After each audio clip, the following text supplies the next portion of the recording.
Today, fewer and fewer kids see any future in starting at the bottom of the job ladder. Yes, it is true. I have a free training program. Can I tell you how many jobs I have and cannot fill? Because what? The young people say, oh, I don't want that particular job. The drug industry, of course, pays far better than being a janitor or porter. We had many young people who told us they would not push a broom for $20,000. All right, for those who are selling, Yes. should they give up this rather lucrative position to take a job as a porter? Reverend Shields, as I said to young men, if you have made $40,000 in a year, but you get busted and go to jail for 5 years, that amounts to less than a minimum wage. Not necessarily. That kid who called earlier said he was making $1,600 a week at age 15. That's tax-free, the taxable equivalent of more than $100,000 a year.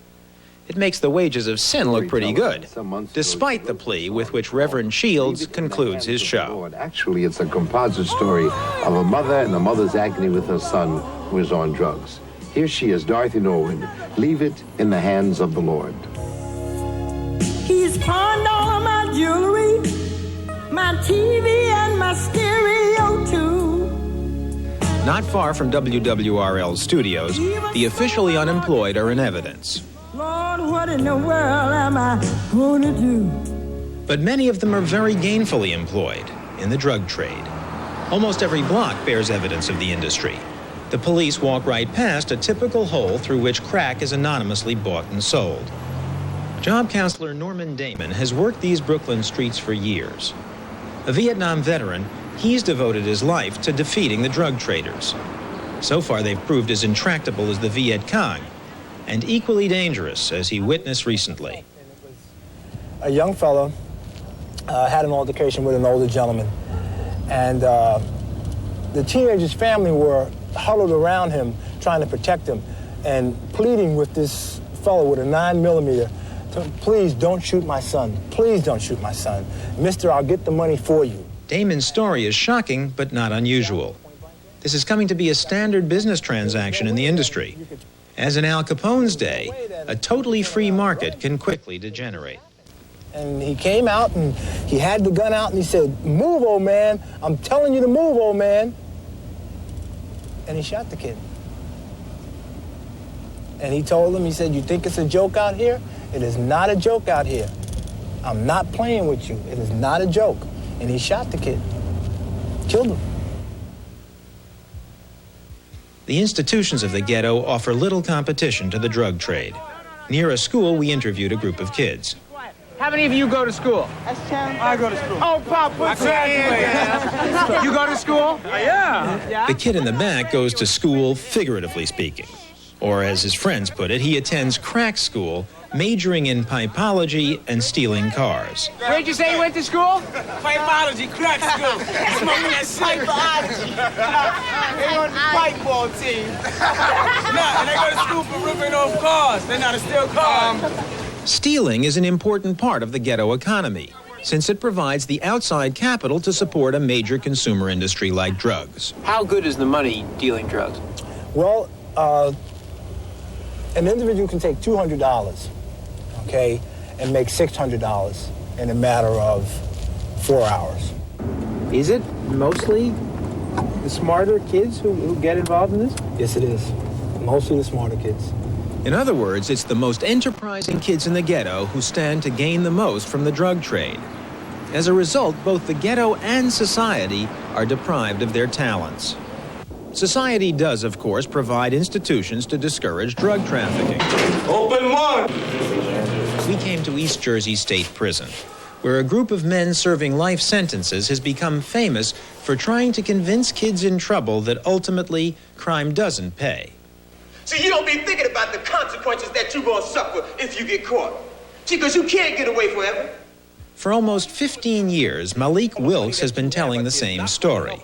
We asked him to tell it to us. When they slam the door on you, when you're sitting in your cell lonely, when you can't call your mother, when you can't go outside and get in your car and go for a ride, you're going to realize and everything that you was on the wrong route. It sounds pretty convincing, but the rhetoric may mask the reality of making a living in an hourglass economy. Harvey George, head of the Lifers Group, tells of a prostitute who disapproved of her son's job as a crack house lookout until she saw the money being made.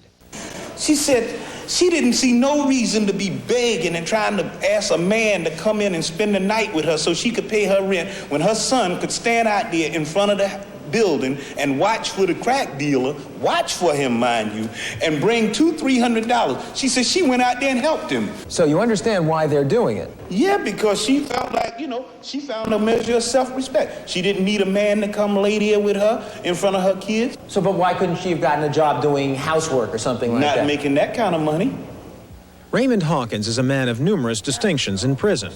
But back in the Brooklyn neighborhood we visited earlier, Hawkins was known as a drug dealer, beginning in 8th grade. Why did you think at 13 that you had to make a lot of money?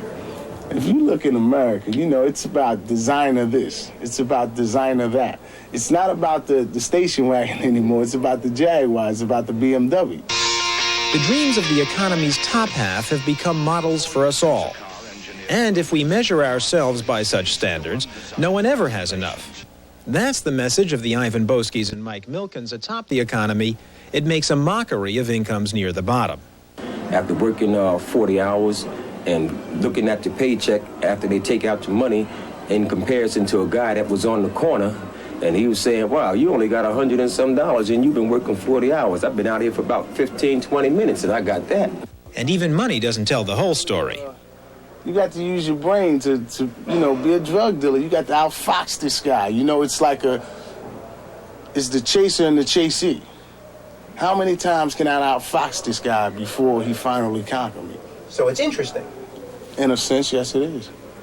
Exciting. Definitely exciting, yeah. Well paying. Without a doubt. We're back in Brooklyn. Tim and Andre are two of Norman Damon's success stories. They both hold jobs in a hospital.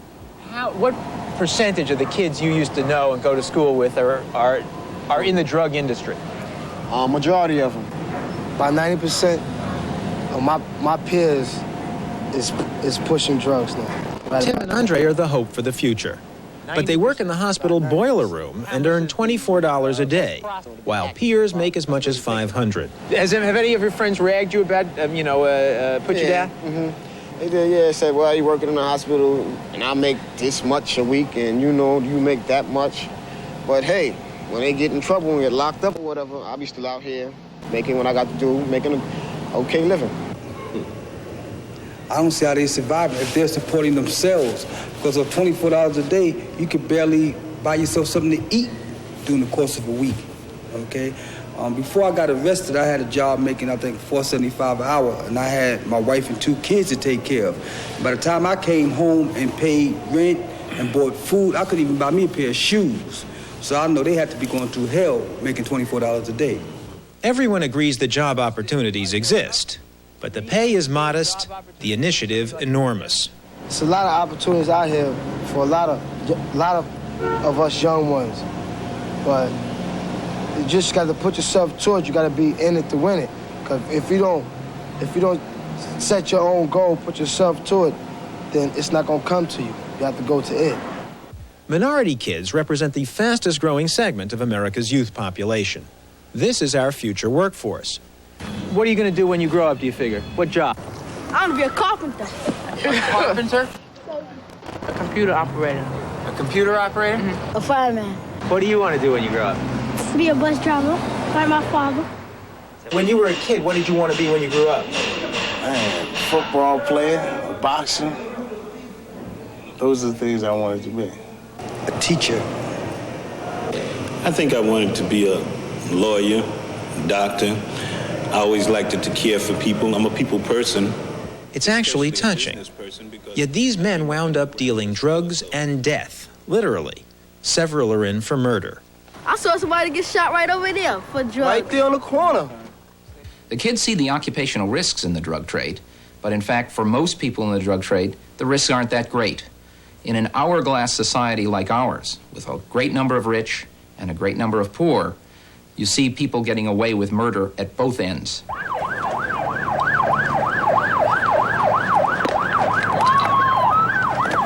For individual kids, dealing may be a rational economic choice.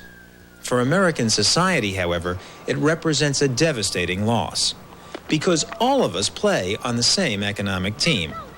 The drug profession penalizes the team in obvious ways: stolen property, taxes for police and prisons. But worse, perhaps, and again speaking strictly in economic terms, if American labor works the streets instead of the factories, unemployment may be lower than we think, but who is going to manufacture the future wealth of this society? How much will it cost you and me to carry the rest of the team?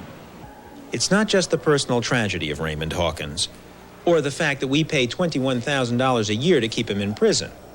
It's that, in or out, he doesn't contribute a thing to our imperiled prosperity. We turn now to our regular Wednesday series of conversations with people who have solutions to the drug